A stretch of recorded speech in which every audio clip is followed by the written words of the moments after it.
everyone, and welcome back to my channel. Today I'm going to be doing off-campus housing explained, and this video will be pretty specific to Tufts University and the experience like here in Medford, Somerville about finding off-campus housing for going to Tufts, but a lot of the information can probably be translated to other colleges as well, so even if you go somewhere else, just like keep watching and hopefully this helps you out figuring all of that stuff out. I did also make an on-campus housing video pretty recently that I will link down below if you are still looking for on-campus housing or just like wondering if that's still an option for you. So make sure to watch that as well.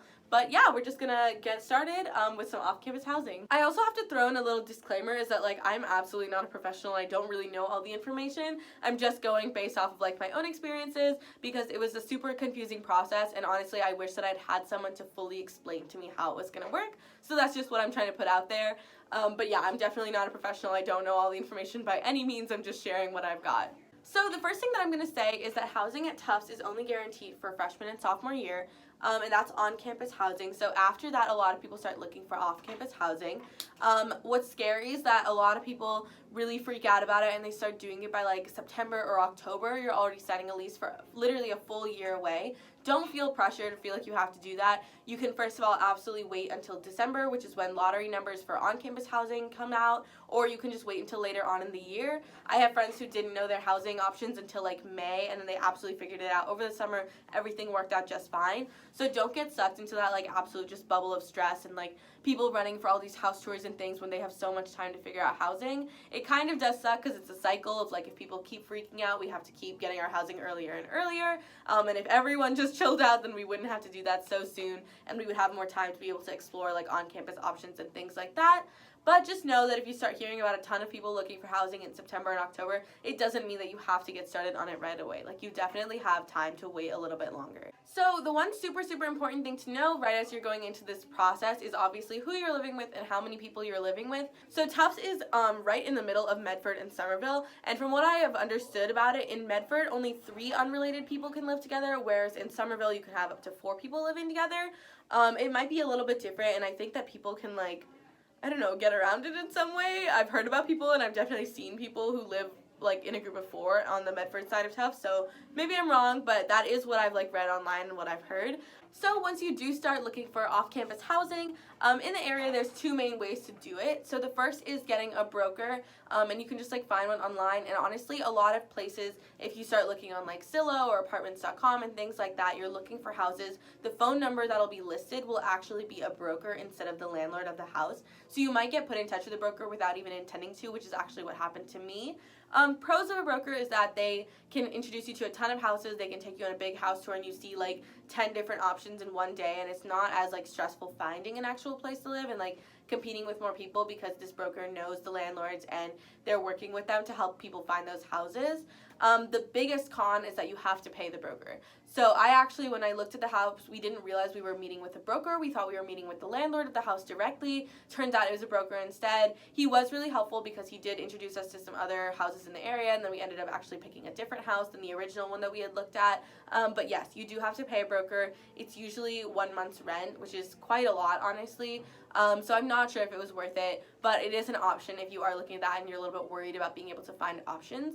If you don't want to get a broker, which I probably do recommend, what you do need is like senior friends or like seniors that you know on campus who you can be introduced to their landlords through them, and you can be like, hey, your current tenants in this house, send me your email. We're interested in leasing this house next year. Like, do you mind if we go in and take a tour, and can we get any other information and things like that, and then hopefully get a housing application from that landlord. So this saves you that like both middle step and also paying the extra fee to the broker, and it just puts you directly in touch with the landlord for the house. I highly recommend this. This was like my first choice to do, but it just didn't work out that way. But if you do have seniors and you can try and get into their houses, that's definitely ideal because you're not paying the extra fees. You can probably just go visit the house beforehand. You could just like text your friend or whatever, be like, hey, can I come over next week and just like look at it with other people that I want to live with and things like that. So that's a really convenient way to start looking for houses. Hi everyone, so this is editing Rhea because I realized that I totally forgot to mention something important, which is like what kind of houses people actually live in. So if you're an undergrad student looking for the kind of housing that I mostly talk about in this video, you're probably going to end up living in like a multi-family, multi-unit home, which if you're from somewhere like me that like doesn't have a lot of those are just like, they look like houses from the outside, but inside they're essentially like 2 or 3 apartments in like a house-shaped kind of building. So that's what most undergrads look for and live in. And if you're a grad student, some people will live, if you want to live really near to campus, you'll live in the same kind of thing. But I'm also going to do some research and link some apartment complexes in the description box because I got a request for that on my last video. But yeah, just moving on with the video now. Some of the big questions that I think that you have to ask when you're touring houses. So this is what I wrote down when I was actually touring them and like what I remember to ask. Number one thing is obviously the rent. How much is it? And like monthly, and also in the beginning when you move into the house, what do they need from you? So usually it's first and last month's rent plus often like a security deposit. Make sure that you know that you're not getting like any extra random fees thrown in there because you don't want to be paying a bunch up at front like that you just aren't expecting. The other really big thing to figure out is utilities and laundry. So those are not always included with the house. I toured a lot of houses where not even water was included, but most of them don't have many utilities included in the rent. So the place that I'm actually living, we have water included, but that's it. So we pay for laundry. The laundry is paid, and then all the other utilities like electricity and all of that stuff we pay for on our own. So you just need to keep that in mind with like figuring out your budget. Like whatever you're paying for rent, you're also going to have to be paying for these utilities or whatever is not included on top of the rent price. So that's super important. I will say that rent in this area is pretty expensive because landlords absolutely know that students are like dying for housing and we just need somewhere to live while we study here, obviously, which is just like not the best system, but that's how it is. So for context, most of the places that I looked at, the rent was usually between $3,700 to $4,100 a month. And then you split that between 4 people usually. So it was like around $900 to $1,000 a month per person.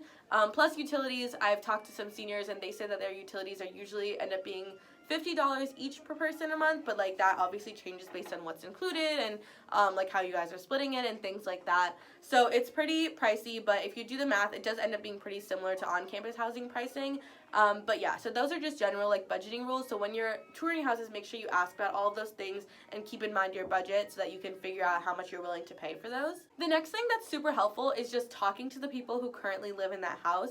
They usually like can tell you things like if the landlord is actually helpful or like is he really strict about certain rules, if he can actually come and if he like comes quickly, if something's broken or you just need help with anything in the house, things like that, because they obviously have like firsthand experience working with that specific landlord.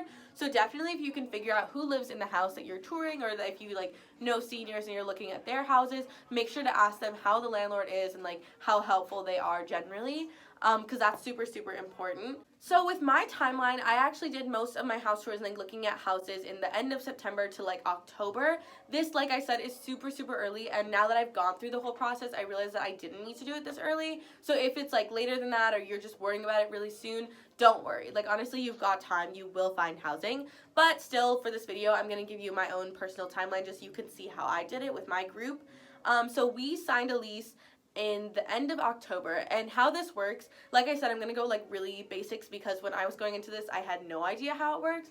After you've done all this housing things, depending on if you've gone through a broker or a landlord, you ask for a housing application, which is usually something that figures out like your credit score and like how you're going to be paying for the house, who's going to be on the lease, and things like that, so that the landlord or the broker just like knows that like, okay, like do we want these people to have our house or not? So you can put in the housing application. It sometimes can get really competitive. We actually toured a house, and as we were leaving, the landlord told us that the next group who really wanted the house was coming 5 minutes after us. So like as we were walking down the street away from the house, we saw that other group like walking to the house, and they apparently the landlord told us at least that they were trying to apply by that night. We weren't totally sure if that was true or not, but turns out it was true. So we went home, we talked as a group and decided that we really did like that house and we wanted to live there. So we asked for the housing application immediately. We turned it in, and apparently the other group also turned it in that night. So there was some kind of mix in the middle, and we like weren't sure if we had gotten it or if we had been first or we had been last. One thing that I think was really helpful was that the broker, since obviously he had something invested in us getting the house, did talk to the landlord, did know him, and so we ended up getting the house because I think the applications were turned in at about the same time, so the landlord was just trying to decide who to give it to. So we ended up getting the house through that housing application, and then after that he sent us an online lease, which had to be signed by both us and our parents because our parents are like helping us pay for the house.